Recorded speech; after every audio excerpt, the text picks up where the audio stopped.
হেই everyone, good morning. আজকে হচ্ছে 7th October. তো আমরা চলেছি বাবার উদ্দেশ্যে। এইটা বললাম বাবার উদ্দেশ্যে, বাট কোথায় যাচ্ছি সেটা একটু সাসপেন্স থাকবে। আর এইবারের বিজয় দশমী করতে গিয়ে মাকে বলেছি যে মা, তুমি ফিরে গিয়ে বাবাকে বলো তোমার 2 ভক্ত আসছে। তো দেখাই যাক আমরা এখন কোথায় চলেছি। কার্নিভাল হয়েছিল, তো কার্নিভাল তো শেষ, আর সত্যি আমাদের পুজোও শেষ, আবার 1 বছরের অপেক্ষা। পুরো একদম রেড রোডের উপর দিয়ে যাচ্ছি, পুরো কার্নিভালের এখনো প্যান্ডেল আছে। 2 দিন আগেই কার্নিভাল হয়েছে, এখন সব খোলা চলছে। যে স্টেজ হয় এটা না, সামনে আছে। আমি কখনো আসিনি, এই ফার্স্ট টাইম দেখছি। প্রায় আমরা আমাদের গন্তব্যস্থলের কাছাকাছি। আমাদের গর্ব বিশ্ববিখ্যাত হাওড়া ব্রিজ, যার ওপর দিয়ে যাচ্ছি। সত্যি কথা বলতে জানেন, কিছু কিছু জিনিস আছে আমাদের এই শহরের মধ্যে, যেগুলোর ধারে কাছে আসলে অটোমেটিক আপনার মন ভালো হয়ে যায়। এখন আমরা স্টেশনের মধ্যে চলে এসেছি বেশ অনেকখানি আগেই। আমাদের ট্রেনের টাইম ছিল 12টা 50-এ। আমরা 1 ঘন্টা আগেই পৌঁছে গেছি। আমরা যাব উপাসনা এক্সপ্রেসেতে। আমরা ভালোভাবে ট্রেনে উঠে গেছি। এখন আমাদের ট্রেনটা সঠিক টাইমেই ছেড়ে দিল হাওড়া স্টেশন থেকে। জানেন, এই উপাসনা এক্সপ্রেসই সপ্তাহে 2 দিন চলে, মঙ্গলবার আর শুক্রবার। আবার এই ট্রেনটাই কুম্ভ এক্সপ্রেস নামে পরিচিত, সপ্তাহের বাকি 5 দিন চলে। আর এই ট্রেনটি হাওড়া থেকে হরিদ্বারে পৌঁছাতে টোটাল 26 ঘন্টা সময় লাগে।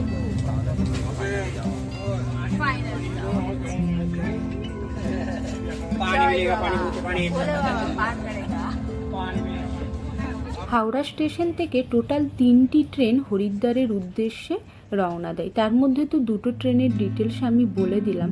আরেকটি ট্রেন যেটা যায় সেটার নাম হচ্ছে দুন এক্সপ্রেস। তার টাইম হচ্ছে 8:30 সন্ধেবেলা, আর এটা টোটাল সময় লাগে পৌঁছাতে 32 ঘন্টা। আমরা টিকিট কেটেছিলাম থার্ড এসি, যার প্রাইস পড়েছিল 1650, আর আপনি যদি স্লিপারে যান তাহলে পড়বে 680 করে। আমি স্টেশন থেকে একটা আলুর চিপসের প্যাকেট কিনেছিলাম, সেটাই বসে বসে খাচ্ছি আর বাইরের প্রাকৃতিক দৃশ্য মন আর 2 চোখ ভরে দেখছি আর অনুভব করছি। তার মধ্যেই কখন যে বর্মশাই ভিডিও বানাচ্ছিল সেটা পরে খেয়াল করলাম। আচ্ছা, আমার মতো আপনাদের কার কার ট্রেন জার্নি করতে ভালো লাগে? সত্যি কথা বলতে আমার তো ভীষণই ভালো লাগে। আমার না 4 হুইলার্সে একদম ভালো লাগে না, কেমন যেন বদ্ধ লাগে।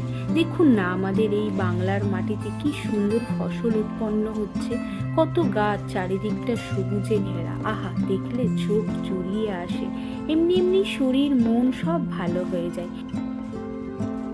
ওই যে দূরে দেখা যাচ্ছে, দেখলেন কাশফুল এক রাশ ফুটে আছে। এই তো সবে সদ্য পুজো শেষ হয়েছে। যাই হোক, পরে বা আগে দেখা তো মিলল। এই দেখুন একটা মালগাড়ি। জানেন তো, ছোটবেলায় যখন সুদূর মেদিনীপুর থেকে কলকাতায় মামা বাড়ি আসতাম, তখন মা ওই মালগাড়িকে দেখিয়ে বলতো সব থেকে বড় ট্রেন হচ্ছে এই মালগাড়ি, এর অনেক বগি, যা সহজে শেষ হয় না। আজ তাই আরেকবার স্মৃতিচারণ হয়ে গেল।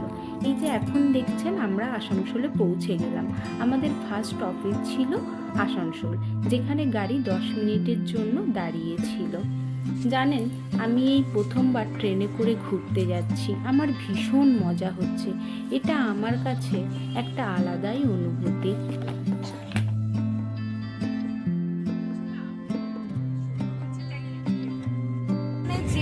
মানে উদ্দেশ্যে যাচ্ছি, আজকে আমাদের একই যাত্রার পথে আমাদের একসাথে দেখা হয়ে গেছে। তো এই গ্রুপটাকে আমি দেখাতে চাই, এনারা সবাই ভাই বোন আছে। এটা ভীষণ সুন্দর মজার গ্রুপ। মানে ছোট এলাকার এখন হচ্ছে অন্তাক্ষরী চলছে, এর আগে চোর পুলিশ খেলা হয়েছে। এই যে চোর অল টাইম, মানে পুরো সারাদিন মাতিয়ে রাখা হয়েছে। তোর ভাইপো আর মানে আরো কিছু ক্লিপ নেওয়ার উচিত ছিল, নিতে পারিনি। তো আমি কালকে দেখাবো আমরা যে কত রকম খাবার খাচ্ছি, মুড়ি চানাচুর কি কি নেই আমাদের খাবারের লিস্টে, নাড়ু মিষ্টি অনেক কিছু। তো ভীষণই মজা হচ্ছে, সেম প্ল্যান, সব একসাথে যাচ্ছি বাবার উদ্দেশ্যে। তো সবকিছু দেখানোর সব ডিটেলস চেষ্টা করছি। চলো। মন মন্দির কি খেলায় নাম না জানা ফুল ফোটানো আবার আদির পড়তে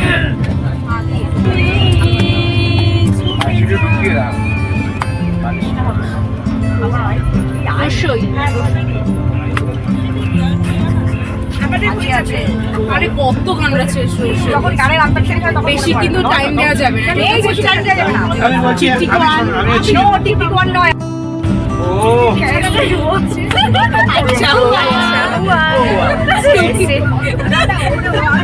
আমার আনতেই যাবে, আমার আনতেই আমায় প্রশ্ন করেনি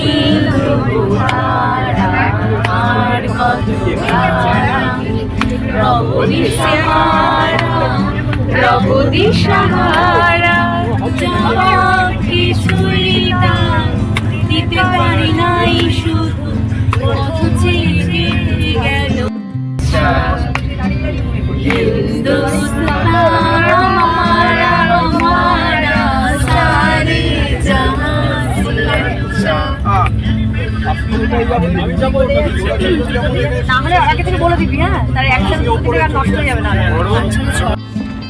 বেদনার কোলে তুমি নাও ভালোবেসে ফুল ফোটানোর ছলে আমি ভরে দেব মধু সারা মন কেন তুমি চোখে সাজালে কত কি রয়েছে লেখা কাজলে কাজলে বলো সরসী কেন ভরেছে জলে। আজকে দ্বিতীয় দিনের সকাল। আগের দিন তো দেখলেন কত মজা করে আমাদের সন্ধেটা কেটেছে। সত্যি দেখুন না, যাদেরকে আমি কয়েক ঘন্টা আগে পর্যন্ত চিনতাম না, জানতাম না, তাদের সাথে পরিচয় হয়ে কি সুন্দর একটা মুহূর্ত কাটিয়ে ফেললাম। এটাই হচ্ছে জীবন। আশা করি আপনারাও আমার সাথে একই মত। কটা বাজে এখন? 8:30। 9টা। আজকে 8 তারিখ। সকালে আমাদের খাবারে আছে শসা, এখানে কাঁচা লঙ্কা, চানাচুর, সরষের তেল, এটা এক মুড়ি মাখা হবে, মুড়ি মেখে খাওয়া হবে সবাই। মুড়িটাই নেই। না মুড়ি আছে এটাতে। জানেন, ওদের সাথে পরিচয় হয়ে একটা জিনিস বুঝলাম, সময় তোমায় কোনোদিনও সুযোগ দেবে না, নিজেকে সময়টা বের করে নিতে হবে। কেন এই কথাটা বললাম জানেন? কারণ আমি বিগত 5 বছর ধরে যে প্ল্যান করছি যে ভাই বোনেদের সাথে একটা ট্রিপ করব, সেটা আর কখনো হয়ে উঠলো না সময়ের অভাবে। সেই জন্যই আমি এই কথাটা বললাম। আর ওরা দেখুন সেম জিনিসটাই জোর করে সাকসেস করে ফেলেছে। এমন দেশটি কোথাও খুঁজে পাবে না কো তুমি, সত্যি এমন দেশটি কোথাও খুঁজে পাবো না। আমরা পৌঁছে গেছি হরিদ্বার। আমাদের সাথে আরো সবাই আছে। তো এখান থেকে মানে যাত্রা শুরু, আর আমরা অনেক ফাস্ট পৌঁছে গেছি। আমাদের টাইম ছিল 4:20 নাগাদ পৌঁছানো, কিন্তু সেই জায়গায় আমরা 3:30টাতে নেমে গেছি। তো খুবই খুবই খুবই হ্যাপি, সো এক্সাইটেড। কাল থেকে শুরু হচ্ছে আমাদের মেন জার্নি। আমরা পৌঁছে গেলাম সময়ের আগেই হরিদ্বার স্টেশন। দেবভূমিতে প্রথম পা রাখলাম দুজনে। ফ্লাইওভার ক্রস করে স্টেশনের সামনের দিকে এগোনোর চেষ্টা। ওই সামনেই আছে স্টেশন। প্রত্যেক বছর কত মানুষ যে এইখানে বেড়াতে আসেন এই দেবভূমি দর্শন করার জন্য। জানেন, স্টেশন থেকে এই অপরূপ প্রাকৃতিক দৃশ্য দেখে সেকেন্ডের মধ্যে সমস্ত ক্লান্তি দূর হয়ে যাবে আপনাদের। তো ফাইনালি আমরা হরিদ্বারের দিকে চলে এসেছি এবং আমরা বাসের টিকিটও পর্যন্ত কেটে নিই। এবং বাস মানে ফেলে রাখবে না, কাল ভোর 4টেই বাস, তারপরে আবার 6টাতে। তো আমাদেরকে এখানে টিকিট কেটেছি 3:30টার সময় আসতে বলেছে। আর আমরা আর্লি মর্নিং যে 7 থেকে যেটা ফার্স্ট বাস ধরবো, কারণ যেহেতু করে উঠবো, যত তাড়াতাড়ি সম্ভব পৌঁছে যাওয়া বা আরো এগিয়ে যাওয়া সেটাই চেষ্টা করবো। সেজন্য ভোরের গাড়িটাই আমরা ফার্স্ট টাইম হচ্ছি, ছটার জন্য ওয়েট করবো না। বাসের টিকিট কেটে আসার পর রুমে এলাম, এসে দুজনে ফ্রেশ হয়ে গেছি, হয়ে এখন গঙ্গা আরতি দেখার উদ্দেশ্যে যাচ্ছি হারকিপরি ঘাট। যেহেতু আমরা দুজনে ফার্স্ট টাইম এসেছি, ছোটোখাটো একটা প্ল্যান আর একটু গুগল সার্চ করে বেরিয়ে পড়েছিলাম বাড়ি থেকে উইথাউট ট্রাভেল এজেন্সি। আমরা যে রুমটা নিয়েছিলাম সেটা ছিল বাস স্ট্যান্ড এবং স্টেশন আর হারকিপরি ঘাটের মাঝামাঝি। আমরা নতুন, তাই এখানকার রাস্তাঘাট ঠিক সেইভাবে চিনি না, তাই রুম থেকে বেরিয়ে একটা অটো নিলাম সন্ধ্যা আরতি দেখার জন্য হারকিপরি ঘাটের উদ্দেশ্যে। ওই অটোওয়ালা আমাদের গঙ্গার এই পারে নামালো, বলতে পারেন শহরের বাইপাসের রাস্তায়। আমাদের অটো ভাড়া পড়েছিল 20 টাকা করে পার হেড। আমরা যে রুমটাতে ছিলাম নন এসি 700 টাকা ভাড়া নিয়েছিল, খুব ভালো রুম ছিল। আপনারা এখানে 700 থেকে 800 টাকার মধ্যে ভালো রুম পেয়ে যাবেন। অক্টোবর মাসে এখানে ওয়েদার খুব সুন্দর, না গরম না ঠান্ডা, অতএব আপনাদের টেনশন নেই, নন এসি রুমেতে আপনারা খুব ভালোভাবেই থাকতে পারবেন। জানেন তো, দশেরার দিন থেকে দীপাবলি পর্যন্ত জল থাকে না গঙ্গাতে, জল ঘুরিয়ে দেওয়া হয়। এই যে সুন্দর সুন্দর এত ব্রিজ দেখছেন এইখানে, প্রত্যেক দিন সন্ধ্যা আরতির সময় খুব সুন্দর করে লাইট জ্বলে এই ব্রিজগুলো। আর ওই যে বললাম গঙ্গার জল ঘুরিয়ে দেওয়া হয়, কারণ এই সময়টা গঙ্গাকে ক্লিন করা হয়। সত্যি এই সিস্টেমটা দেখে খুব ভালো লাগলো। এখন সন্ধ্যা আরতি শুরু হয়ে গেছে।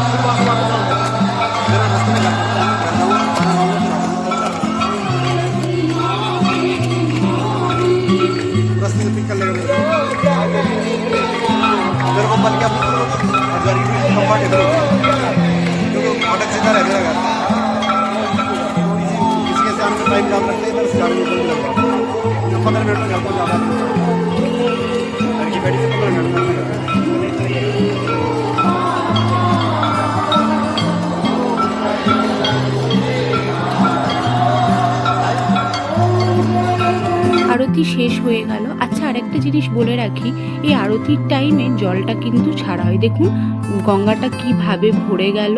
তো অতএব আপনারা সিঁড়ির একদম নিচের দিকে বসবেন না, কারণ ধাপগুলো ডুবে যায়, তখন আবার আপনাদেরকে উঠে পড়তে হবে। দেবভূমি হচ্ছে এমন একটা জায়গা যেখানে আমাদের 33 কোটি দেবদেবীর সম্ভার। কয়েক হাজার মানুষ প্রত্যেক দিন এই আরতি দেখার জন্য একত্রিত হয় এই স্থানে। এই অপরূপ দৃশ্য দেখবার জন্য একবার নয়, বারবার মনটা প্রস্তুত থাকে। জয় মা গঙ্গা। টেস্ট বলো, টেস্ট। কলকাতার মতো অত ভালো না, বাট ঠিক আছে। মানে পুরো ইয়েগুলো ফুচকাগুলো যেন মানে লুচি না কিসের না পাঁপড়, পাঁপড় আমাদের যেমন ব্যাট পাঁপড় হয় ঠিক তেমনি টেস্ট মোটামুটি। আর আমরা ভেজ বিরিয়ানি নিয়েছি, যাতে আছে সোয়াবিন আর পেঁয়াজ। তো এখানের মানে ভেজ বলে, পেঁয়াজ টেয়াজ চলে, খেতে ভালো টেস্টি আছে। নিল 40 টাকা করে না, 30 টাকা 40 টাকা লেখা আছে। আপনারা সবাই ভালো থাকবেন আর এইভাবেই আমার পাশে থাকবেন। যদি ভিডিওটি ভালো লাগে তাহলে অবশ্যই কমেন্ট, লাইক আর শেয়ার করবেন। আজকের মতো আসি, দেখা হবে নেক্সট ভিডিওতে। অসংখ্য ধন্যবাদ আপনাদেরকে আমার ভিডিওটি সময় বের করে লাস্ট অবধি দেখার জন্য।